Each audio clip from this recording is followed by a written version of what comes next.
Bom dia, boa tarde ou boa noite, meus amigos criativos. Como é que vocês estão? Espero que todos estejam muito bem. Você seja bem-vindo aqui para mais um tutorial no meu canal de costura e artesanato. Para você que gosta muito desse conteúdo e ainda não é inscrito, inscreve-se no botãozinho vermelho. Vou esperar aqui você se inscrever aí no botãozinho vermelho logo abaixo e dar seu like.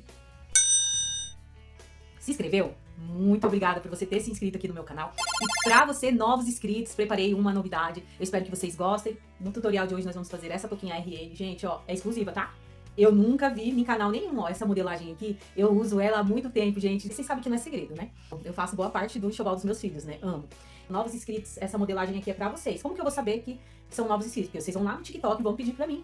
Eu vou deixar o link aqui embaixo, vocês vão lá. Quero a modelagem da touca RN, eu vou mandar pra vocês, tá?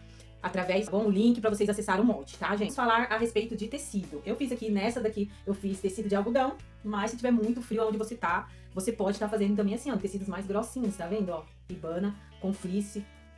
Coisa mais fofinha, gente. Então é isso, rumo a 50 mil, espero aí que vocês me ajudem, tá? Compartilha esse vídeo e deixa seu like no vídeo. E bora costurar!